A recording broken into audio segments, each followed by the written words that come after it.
landas ko, di alam kung saan patungo. Puso at isip ko litong-lito, ngunit ikaw, Jesus, ang sa'kin nagbigay gabay. Inakay mo ako sa landas ng buhay. Ang puso ko'y nagagalak na magpuri sa ngalan mo. Ang himig ko'y laging laan sa pagsamba lamang sa'yo.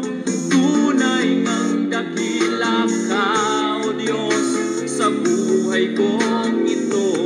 Kaya't walang hanggang papuri ang alay, ang alay ko sa'yo.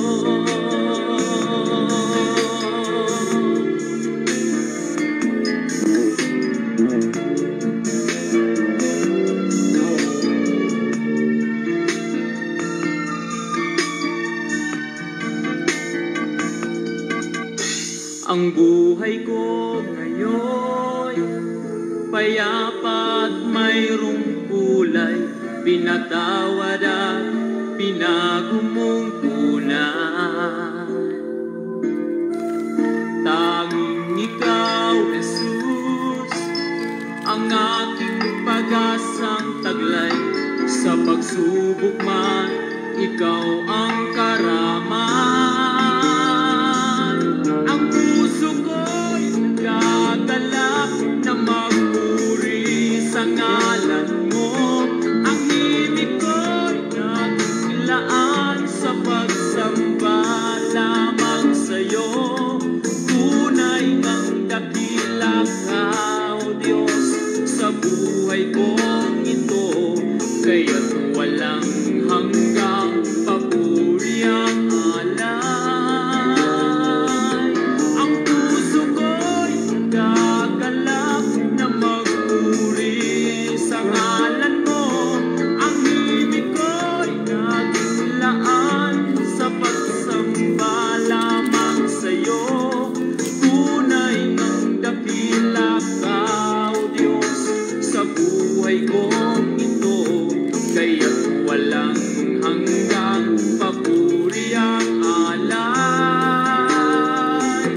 Ang puso ko'y nagagalak na magpuri sa ngalan mo. Ang himig ko'y laging laan sa pagsamba lamang sa'yo. Tunay ngang dakila ka, O Diyos, sa buhay kong ito. Purihin ang pangalan ng ating Panginoong Hesukristo. Mga kaibigan at mga kapatid, isang mapagpalang umaga sa inyong lahat sa pangalan po ng ating Panginoon. Sa awiting inyong napakinggan ay muli pong sumasa inyo ang programang Si Jesus ang Buhay na Pag-asa. Kayo po ay nakikinig sa himpilan ng New Gen FM 100.7. Tayo po ay napapakinggan dito po sa Bayan ng Bulan at sa buong probinsya ng Sorsogon. At sa pamagitan po ng ating page, UPC Bulan page, tayo po ay napapanood sa ating Facebook Live. Saan man panig ng mundo kayo naroon, nawa ay patuloy po kayong pagpalain ng ating pong Panginoon. Ito po ang inyong lingkod, Pastor Randy Rosare ng United Pentecostal Church Bulan, na bumabati po sa inyo sa pangalan ng Panginoon at nagaanyaya na sa loob ng isang oras tayo po ay magsama-sama mga kapatid sa isang banal at makabuluhang pag-aaral ng mga salita ng Diyos. Purihin ang Panginoon. Ngayon po ay araw ng Huwebes. Salamat po sa Diyos sa kanyang biyaya, patnubay at gabay sa ating pong mga buhay, mga kapatid. Ang pagpapala ng Panginoon sa lahat ng aspeto ng ating buhay, spiritual, physical, emotional, and financially, mga kapatid, ay i-bless po tayo ng ating pong Panginoon. Welcome to our program, Si Jesus ang Buhay na Pag-asa.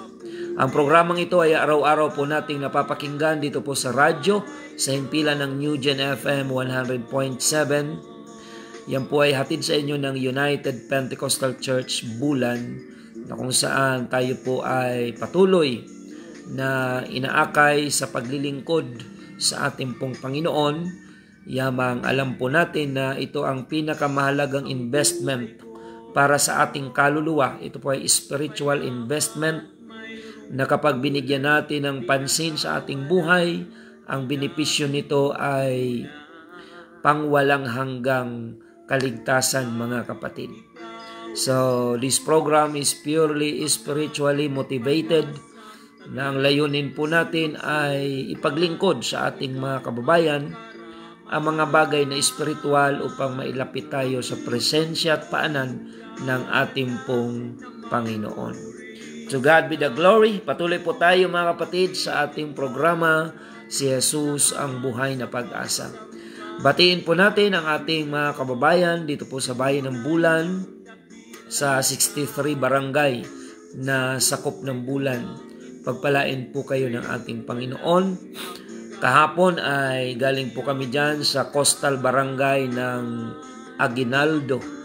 Dinalaw po natin Sister Alden Roque, na kung saan meron pong pinagdadaanan na karamdaman. At salamat sa Diyos na nakapagbukas po tayo dyan ng bagong Bible study sa lugar po ng barangay Aguinaldo. Kaya sa darating pong Biyernes, bukas, alas 2 ng hapon ay may Bible study po tayo dyan sa barangay Aguinaldo, Bulan. Coastal barangay po yan. Tinatawag din niya na Lipata, mga kapatid.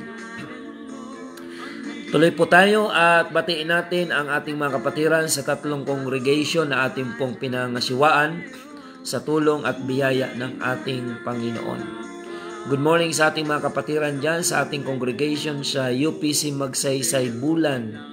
I-bless po kayo dyan ng ating Panginoon, mga kapatid. At maging ang ating congregation dyan po sa UPC Santa Remedios, Bulan. Pagpalain po kayo ng Panginoon. At maging ang ating congregation dito po sa UPC Iquirino, Bulan. Ang biyaya ng Panginoon ay patuloy po na ipagkaloob sa bawat isa sa atin. At another victory report, mga kapatid, kahapon ay meron pong isang nagpabautismo sa pangalan po ng ating Panginoong Hesukristo.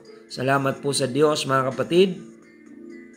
At patuloy po na hinihipo ng Panginoon ang mga taong nakakadalo po sa gawain ito at nagpapasyang maglingkod sa Panginoon. At yan po ay bagay na ikinaliligaya ng Panginoon.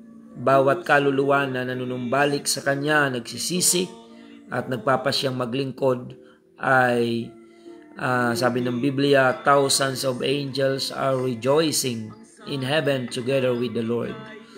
Kaya patuloy po tayo sa paghayo, mga kapatid, na ang salita ng Diyos ay patuloy po nating ipaglingkod. Sa ating mga viewers, kung kayo po ay napagpapala, please share our daily episode, mga kapatid, sa inyong mga Facebook friends upang saan man sila naroroon ay maabot po sila ng salita ng ating Panginoon. By all means, let us join together to save more souls. Malapit na po ang pagbabalik ng Panginoon, kaya i-prioritize na po natin yung spiritual na bagay sa ating mga buhay, sapagkat yan po ang pinakamahalagang usapin pagdating sa kabilang buhay.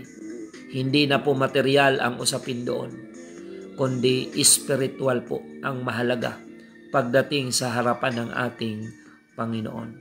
Kaya ang sabi po ng Mateo 4:4, hindi lamang sa tinapay mabubuhay ang tao, kundi sa bawat salitang namumutawi sa bibig ng Diyos. Yes, physically, habang naandito tayo sa lupa, ay kailangan natin ang mga pang-material or physical na pangailangan. Ngunit dapat nating maunawaan na hindi lamang ganun ang buhay. kailangan nating balansehin. Kung may panahon tayo sa mga pangangailangang material and physical, higit sa lahat dapat maglaan tayo ng panahon sa mga bagay na pang-espiritual, sapagkat ang buhay natin ay lilipas sa mundong ito. Lilipat tayo sa kabilang buhay sooner or later, mga kapatid. Ang mahalaga ay naipaghanda natin ang ating kaluluwa sa pagharap sa ating pong Panginoon. At ang programang ito, yun po ang prioridad, spiritual na bagay, mga kapatid, sapagkat ang Panginoon ay muling babalik at huhukuman ang ating pong mga kaluluwa. Ang mga bagay na ginawa natin para sa Diyos spiritually, yun lang ang mga bagay na titingnan at pahalagahan ng Panginoon pagdating sa kabilang buhay. Kaya halina po kayo, mga kapatid, pagsalusaluhan natin ang mga bagay na espiritual para sa kaluwalhatian ng ating Panginoon. Sa mga nais pong magpaabot ng inyong mga mensahe, maaaring yan ay prayer request, testimonies, mga concern na may kinalaman sa spiritual na bagay. You can text me at 0951-932-0038. 0951-932-0038. Yan po ang ating contact number, mga kapatid. At ipinag-aanyaya din po namin sa inyo ang ating mga schedule ng pagsamba sa Panginoon from Saturday to Sunday. 2 araw po yan, 3 batch ang inyong pwedeng pagpilian dito po sa UPC Bulan.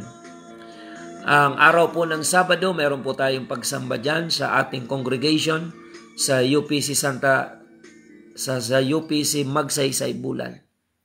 Araw ng Sabado, alas 6:30 ng umaga ang ating pagsamba dyan. At dito naman po sa congregation ng UPC Iquirino Bulan, ang ating pagsamba ay Sabado alas 8 ng umaga. At pag-araw po ng Linggo, ang ating pagsamba ay dyan po sa UPC Santa Remedios Bulan, alas 7 ng umaga. So 3 batch po yan na pwede niyong pagpilian. Depende sa inyong available na panahon at kung saan po kayo malapit. Praise the Lord. At sa pagkakataong ito ay ating pong i-recognize ang ating mga viewers. Okay, by the way, mamaya po ay may Bible study po ang inyong lingkod dyan po sa Gyucado Family sa Barangay San Juan Daan, mga 2:30 ng hapon mamaya po. So maaaring nakasubaybay ngayon ang Gyucado Family dyan po sa San Juan Daan. Magkita-kita po tayo mamaya 2:30 ng hapon.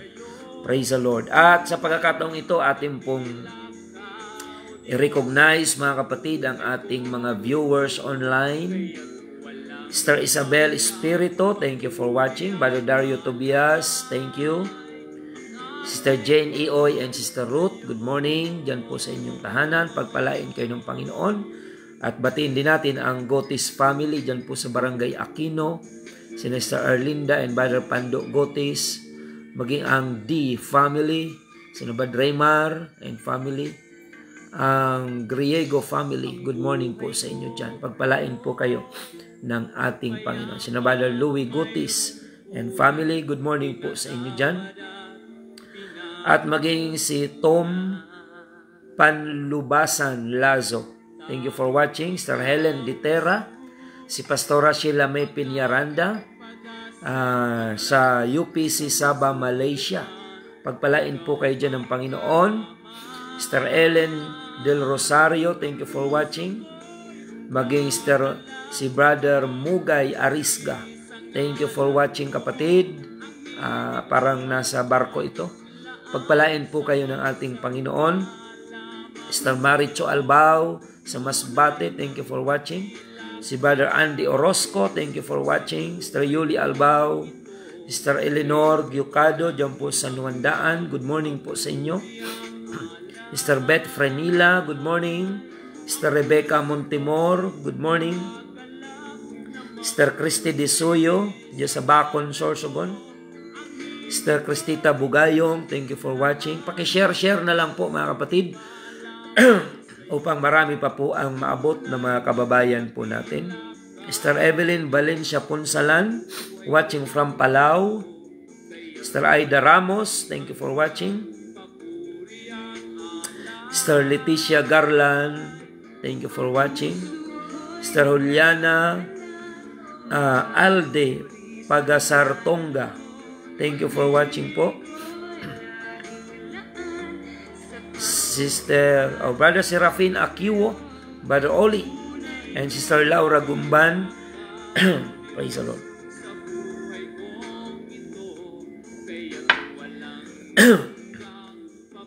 And Guan family dyan po sa Lahong. And Sister Josie Granado Bagao dyan po sa Barangay Otavi. Pagpalain kayo ng Panginoon at ang inyong buong family. Maging si Brother Erickson Bagao sa Hungary. Pagpalain kayo ng Panginoon. Sister Angelita Liguro, thank you for watching. Brother Marvin Santos, dyan sa Lapinig, Magallanes, good morning po. Brother George Camayo Tabog, pagpalain kayo ng Panginoon. Brother Ismail Sahulga, ganon din si Brother Imboy Briobo. I-bless ka ng Panginoon, kapatid, at ang inyong family dyan po sa Taysan, Legazpi City. Brother Limuel Hermosilla and Sister Rica, dyan po sa lugar ng Kalpi. Good morning po sa inyo dyan. Pagpalain kayo ng Panginoon. Maging si Stephen Hunter Tihada, good morning po sa inyo. Sister Egina Banisok Tayab, good morning. Si Ma'am Ann Bueson, dyan po sa Biton, Magallanes, good morning po sa inyo dyan. Maging ang Labini family, good morning po sa inyo. Sister Evelyn Aconya from Laguna, pagpalain po kayo ng Panginoon. Si Grace Palyen, thank you for watching, pagpalain ka ng Panginoon. Brother Gary Barela, thank you for watching. Si Brother Ampi Balingit, ayan, from Pampanga, good morning, San Fernando, Pampanga. Sister Margie Guetan Isiha, good morning, just sa Santa Remedios. And from UPC Japan, Sister Christine, good morning. At may mga nagko-contact pa sa atin, ng mga bagong viewer natin dyan sa UPC Japan. Pagpalain kayo ng Panginoon. Sister Marlene Gulyoso, Sister Nancy Dangla, maging si Renz Vincent Siega, good morning. Brother JP Flores, good morning. Si Sir Regalo Senior, si Pastor Raf Orubia, good morning. Pagpalain kayo ng Panginoon. Sister Rebecca Openda, good morning dyan sa Pagbilao, Quezon. Maging si Sister Jennifer Sonido Gutierrez, good morning. Sister Sara Maldo, dyan po sa Pulot. Si Brother Rio Bin Kalupit, good morning dyan po sa Santa Remedios. Maging si Brother Merrick Candelaria, dyan po sa Kamsur. Pagpalain kayo ng ating Panginoon. Si Brother Vicente Rhea Peñafiel, good morning. Sister Mary Grace Gumayaw, thank you for watching. Si Brother Shandy Julian and Sister Mary Jane Julian, dyan po sa lugar ng Sound 7, good morning po sa inyo dyan. Mga kapatiran natin dyan sa JP Laurel. Nung nakaraang linggo mga kapatid ay mayroon pong viewer or listener ng radio na kusa pong pumunta sa church. Si Tatay Enrique dyan po sa lugar ng JP Laurel. Good morning po sa inyo. Pagpalain kayo ng ating Panginoon. Sister Mitsumi Ikeda. Ito po ay Sister Cherry ng UPC Japan. Good morning. Good morning po sa inyo dyan. Maging Sister Regine Chuji ng UPC Japan. Good morning po. Brother Samson Rosin, good morning. Ayan, paki-share na lang po sa inyo dyan mga kapatid. At upang marami pa po ang maabot ng mga kababayan natin sa pamamagitan po ng salita ng ating pong Panginoon. And by this time, mga kapatid, tayo po ay mananalangin upang hilingin po natin ang patnubay ng Panginoon sa pag-aaral po natin ng kanyang banal na salita. Tayo po ay manalangin. Panginoong Jesus, kami po ay dumudulog sa iyong harapan ngayong umaga. Pinasasalamatan ka namin, Panginoon, sa iyong kadakilaan at kabutihan sa aming pong mga buhay. Panginoon, patawarin mo po kami sa aming mga pagkukulang, pagkakasala sa iyong harapan. Linisin mo po kami, O Diyos. Gawin mo po kaming karapat-dapat, Panginoon, sa iyong banal na harapan sa oras na ito. At ang mga may taglay na kagulumihanan sa kanilang mga isipan at puso, ipagkaloob mo po, Panginoon, ang kapayapaan, katiwasayan, at tamang direksyon ng kaisipan. At dalangin din namin ang mga naliligaw ng landas. Patuloy mong akayin sa iyong katwiran at sa iyong kabanalan sa pamamagitan ng liwanag ng iyong salita ay masumpungan nila ang iyong biyaya at ang iyong kaligtasan. Panginoon, dalangin din po namin ang mga may taglay na karamdaman. Pagkalooban mo po ng kagalingan sa mga oras na ito. Ganon din si Sister Alden Roque sa Barangay Aguinaldo, Bulan, na sa kabila ng kanyang pagsubok ay nagpapatuloy maglingkod sa iyo. Paghimalaan mo po siya, Panginoon, sa kanyang cancer sa breast, stage 3. We pray, God, for your divine healing and miracle. Ipagkaloob mo po sa kanya, Panginoon. We believe that nothing is impossible with you. Sa pangalan mo, Panginoong Jesus, balutin mo siya ng iyong banal na dugo upang ang kapangyarihan ng iyong kamay at pagalingin mo siya, Panginoon. Ipagkaloob mo sa kanya, maghari sa kanya ang iyong pagkilos, Panginoon. Maging buhay siyang patotoo na ikaw ay Diyos na naghihimala, nagpapagaling at tumutugon sa mga panalangin.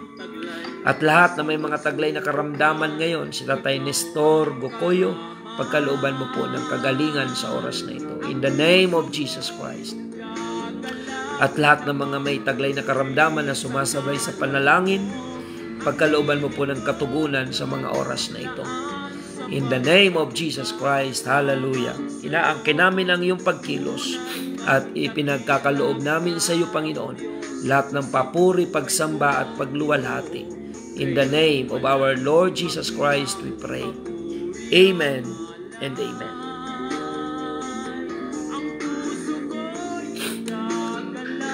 Na magpuri sa ngalan mo, ang himig ko'y naglaan sa pagsamba lamang sa Patuloy po tayo, mga kapatid, sa programang Si Jesus ang Buhay na Pag-asa.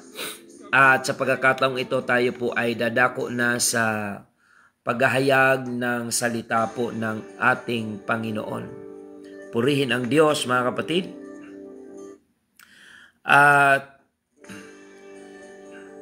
ating pag-aralan, mga kapatid, ang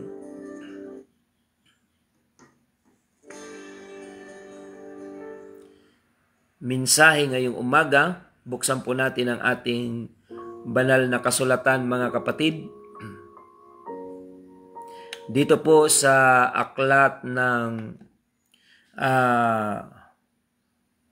Romans chapter 1 verse 16, mga kapatid. Ito po ay familiar verse para sa ating pong mga madalas nang makasubaybay sa programang ito, mga kapatid. Romans chapter 1 verse 16. Ganito po ang ating mababasa, mga kapatid. Simulan po natin sa verse 14 hanggang 16. Sabi ni Apostol Pablo, ako'y may utang sa mga Griego at gayon din naman sa mga barbaro, sa marurunong at gayon din naman sa mga mangmang. Kaya nga sa ganang akin ay handa akong ipangaral din ang ebanghelyo sa inyong nanga sa Roma, sapagkat hindi ko ikinahihiya ang ebanghelyo sapagkat siyang kapangyarihan ng Diyos sa ikaliligtas ng bawat sumasampalataya, unay sa Hudyo at gayon din sa Griego. Ito pong mga Hudyo, ito po yung mga original na mga tinawag ng Panginoon, mga Israelites. Sila po ay mga Hudyo. At itong mga Griego naman ay kumakatawan sa mga Hintil. At tayong mga Pilipino, labas tayo sa dugong Israel, kaya bilong po tayo sa mga tinatawag na Hintil. At binanggit po ni Apostol Pablo, mga kapatid, na siya ay may utang. Ano po ba itong utang ni Apostol Pablo? Hindi po ito utang na salapi o anumang ari-arian. Ito po ay, kumbaga, ipinapalagay niya ang kanyang sarili na mayroong utang na dapat bayaran doon sa mga taong kinakailangang makapakinig ng ebanghelyo ng kaligtasan. So, ang binanggit po ni Pablo, the gospel is the power of God unto salvation. Ang ebanghelyo lamang at wala ng iba ang siyang kapangyarihan ng Diyos sa ikaliligtas ng kaluluwa ng bawat sumasampalataya.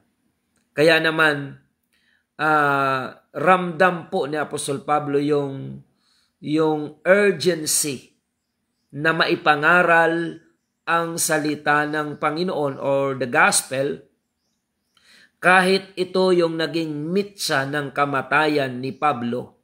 Hindi niya ipinagkait ang kanyang buhay, maipangaral lamang ang ebanghelyo, because Apostle Paul believes that only the gospel is the power of God to save souls. So paano ma-activate yung gospel? Kailangang ipangaral ito. Gusto natin marami ang maligtas, kailangan mas maipangaral ang ebanghelyo. Because the gospel is the power of God unto salvation. So ngayong umaga, mga kapatid, kagaya ng motivation ni Pablo sa kanyang sarili, na itinuturing niya ang kanyang sarili na may utang, mga kapatid, sa mga Hudyo at sa mga barbaro at sa mga Griego, sa lahat ng lahi na dapat makarinig ng salita ng Diyos. Itinuturing na Apostol Pablo ang kanyang sarili na may utang upang siya ay, alam nyo kasi kapag ikaw ay may utang, mapipuwersa kang kumilos upang makapagbayad. Kasi yun po ang tamang pag-uugali ng may utang.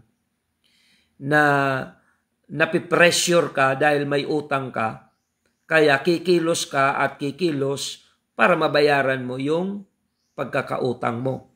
Yun ang tamang pag-uugali. Kung wala kang ganyang attitude, hindi ka pwedeng nangungutang. Kasi may mga nangungutang ngayon na galit pa sila kapag sinisingil. Alam nyo, mga kapatid, yung mabuting mangungutang, hindi na po yan naghihintay na siya ay singilin. Kumbaga, minomotivate na niya ang kanyang sarili na kumilos upang mabayaran niya yung kanyang pagkakautang. Yan ang tamang attitude ng nag-uutang. Hindi na siya naghihintay na singilin, kundi pinupursigin niya ang kanyang sarili na magsumikap upang mabayaran niya yung kanyang pagkakautang. Kung may mga nakikinig ngayon ng mga mangungutang, na pagkatapos niyong mangutang, nakalimutan niyo na yung inutangan niyo, hindi kayo mabuting taga-utang. Kasi mayroon naman pong mga mabubuting nangungutang na hindi sila naghihintay na singilin. Once na natipon na nila yung pambayad, nagkukusa na sila na magbayad. Sa spiritual side, sa buhay ni Pablo, itinuturing niya ang kanyang sarili na may utang. Kaya hindi siya tatamad-tamad bilang mangangaral. Ang sabi niya, handa siyang pumunta sa Roma upang ipangaral ang ebanghelyo ng kaligtasan. So mga kapatid, hindi po taga-Roma si Pablo. Pero handa siyang pumunta sa Roma. Actually, doon na nga siya pinatay, hinatulan ng kamatayan under Roman Empire because of preaching the gospel of Jesus Christ. So, maging ang buhay ni Pablo ay hindi niya ipinagkait, maipangaral lamang niya ang ebanghelyo sapagkat ramdam ni Pablo yung sense of urgency to preach the gospel of Jesus Christ to save more souls. Mga kapatid, ngayon pag-aaralan natin yung tatlong elemento na napapaloob sa salitang ebanghelyo. The three elements or contents of the word gospel. Number one, mga kapatid, ay ang tinatawag na kamatayan ng Panginoong Hesukristo. The death of Jesus Christ. So, yung word na gospel, mayroon siyang tatlong nilalaman na napapaloob sa salitang ebanghelyo or gospel. Dapat nating maunawaan yan. Kasi ang gospel, pag tinanggap mo ang gospel, the gospel is the only power of God to save souls. Kahit napakamakapangyarihan ng Diyos sa lahat ng bagay, ngunit pagdating sa pagliligtas ng mga kaluluwa, ang kapangyarihan ng Diyos ay nasa ebanghelyo. Kaya kapag pinangaral ang ebanghelyo at tinugon ng mga taong nakapakinig, tumugon sa pangangaral yung mga tao, doon nagkakaroon ng salvation yung mga taong tumatanggap ng ebanghelyo. Kagaya po ng sinabi dito, unahin natin ang Mark chapter 1 verse 15. Mga kapatid, ganito po ang sinasabi ng banal na kasulatan. Mark chapter 1 verse 15, at sinabi, naganap na ang panahon at malapit na ang kaharian ng Diyos. Kayo'y magagsisi at magsisampalataya sa ebanghelyo. Bakit kailangang sampalatayanan ang ebanghelyo? Nabanggit ko po kanina, sapagkat ang kapangyarihan ng Diyos sa pagliligtas ay nasa ebanghelyo, nasa gospel. So this gospel must be preached to all the world. Kaya nga, ito ang inihabilin ng Panginoon sa mga alagad bago siya umakyat sa langit. Sa Matthew chapter 28 verse 19. Humayo kayo sa lahat ng bansa, gawin niyong alagad ang lahat ng bansa. Ipangaral ang ebanghelyo sa lahat ng kinapal. At sabi sa Marcos 16, ang sumasampalataya at mabautismuhan ay maliligtas. Now, isa-isahin natin, ano ba yung tatlong elements na napapaloob sa salitang gospel? Remember that the gospel is the power of God unto salvation. Without the gospel, there's no salvation.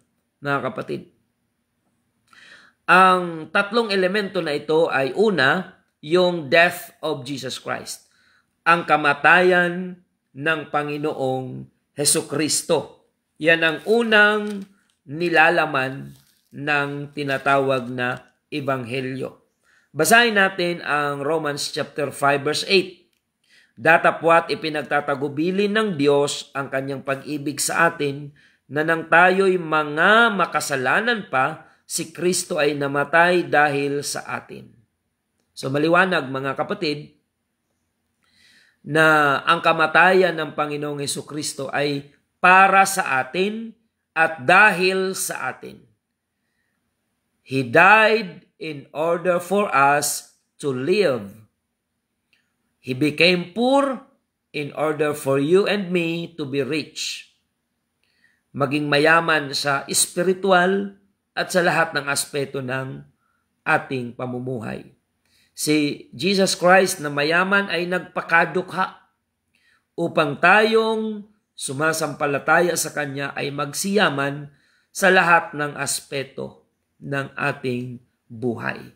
Kaya ang pagpapala po sa paglilingkod sa Diyos ay hindi dapat pinagtatakhan. Blessing is not our goal in serving the Lord. Blessing is our destiny. Hindi tayo nangangaral because of blessing. Kapag tayo po ay naglingkod sa Diyos, ang pagpapala ay isa sa ating mga destinasyon na hindi mo na kailangang mangapa upang hanapin ang mga pagpapala. Hanapin mo lang ang pinagmumulan ng pagpapala. Dahil pag nasumpungan mo ang source, nasumpungan mo yung supply. Mga kapatid. Sabi ng banal na kasulatan, Philippians, but my God shall supply all your needs according to His riches and glory. Bakit ang Diyos ang magsusupply? Because He is the source of all supply. Mga kapatid. Kaya ikaw na nangangailangan, hanapin mo ang source. Hanapin mo ang Diyos. At pag nasumpungan mo ang Diyos, hindi mo na kailangan problemahin ang supply. Because the source will supply all your need. Pero pag ayaw mo sa source, ayaw mo sa Diyos, naghahagilap ka ng supply ngayon. Dahil ang pinagmumula ng supply ay ang source. Hanapin mo ang source. Hanapin mo ang Diyos. Seek ye first the kingdom of God and His righteousness, and all these things shall be added unto you. Now, balik tayo sa ating topic, spiritual. Ang kamatayan ni Jesus Christ, ang unang nilalaman ng salitang gospel. Tinawag din itong gospel na good news. The death of Jesus Christ, sumisimbolo ito sa repentance. Kaya kung naniniwala ka na si Jesus ay namatay para sa iyo, kailangan mong mag-repent sa iyong kasalanan. Basahin natin ang Acts chapter 3 verse 19. Mga kapatid, ganito po ang ating mababasa. Gawa 3:19. Kaya nga mangagsisi kayo at mangagbalik loob upang mangapawi ang inyong mga kasalanan, upang kung magkagayon ay magsidating ang mga panahon ng kaginhawaan mula sa harapan ng Panginoon. Ayan. Tayo raw ay magbalik loob sa Diyos at magsisi sa ating mga kasalanan.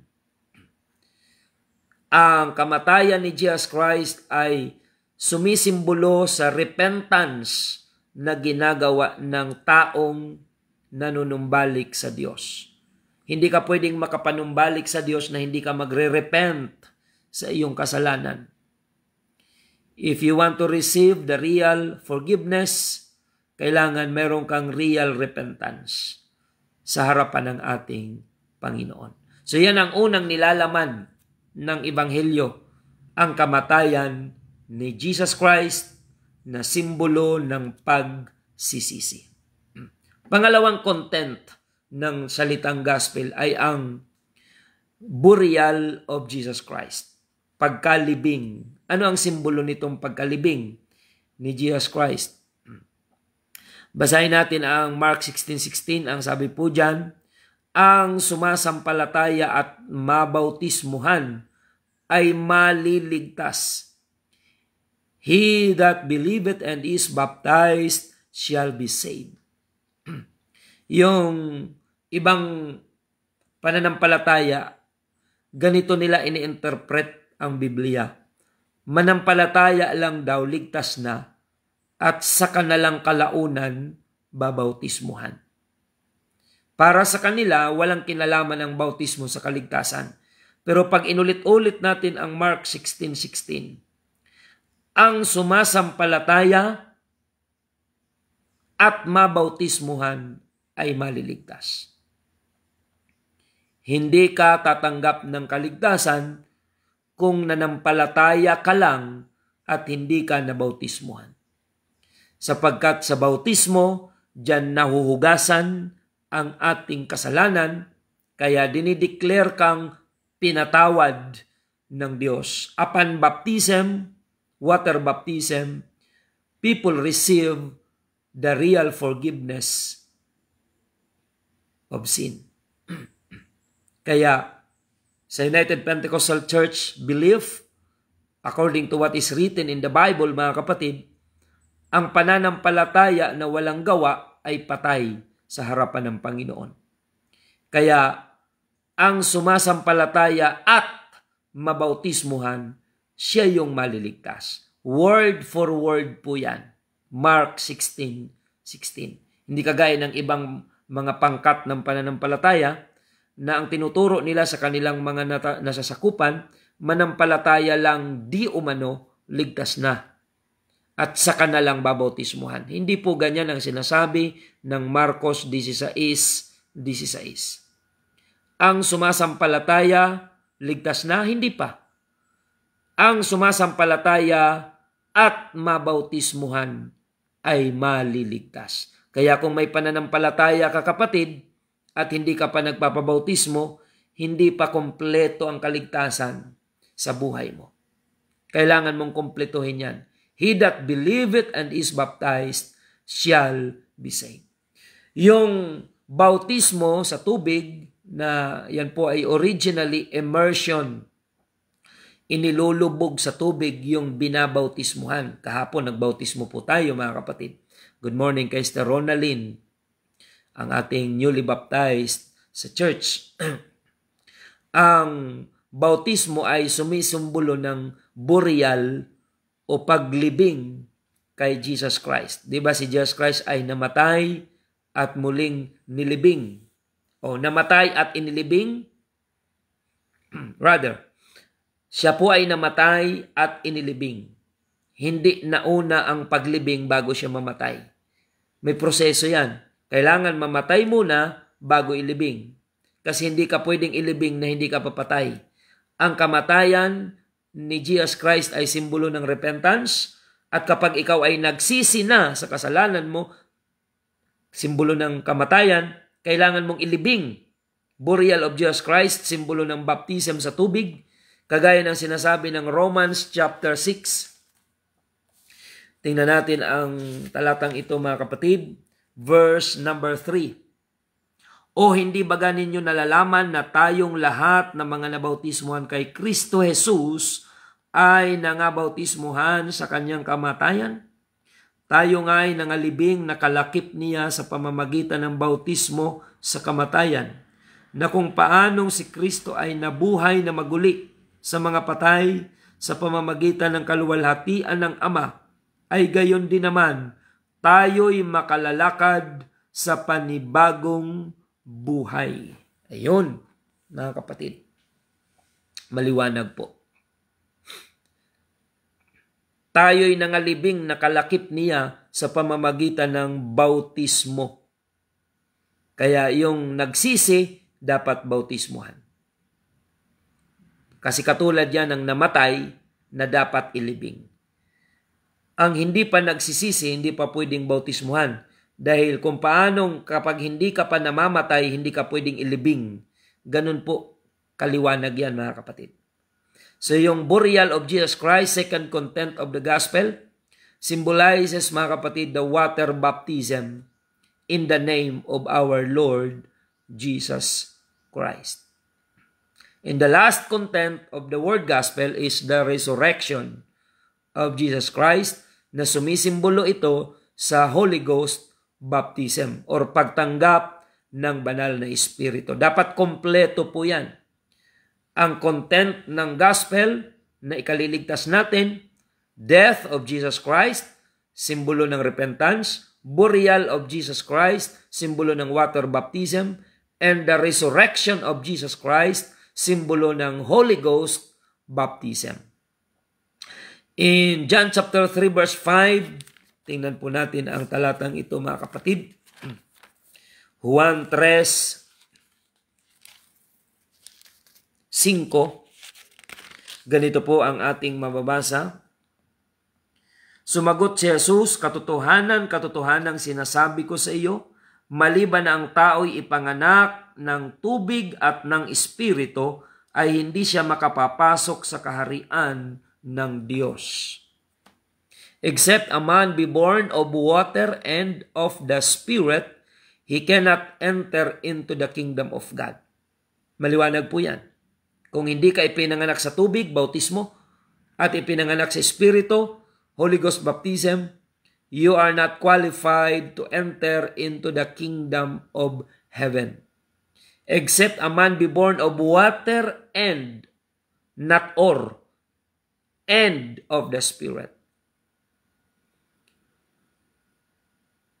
Maliban ang tao ipanganak ng tubig at ng Espiritu, hindi siya makakapasok sa kaharian ng Diyos. Kaya hindi ito optional, mga kapatid. It's a must. You must be born in water and in the Spirit in order for you to enter into the kingdom of God.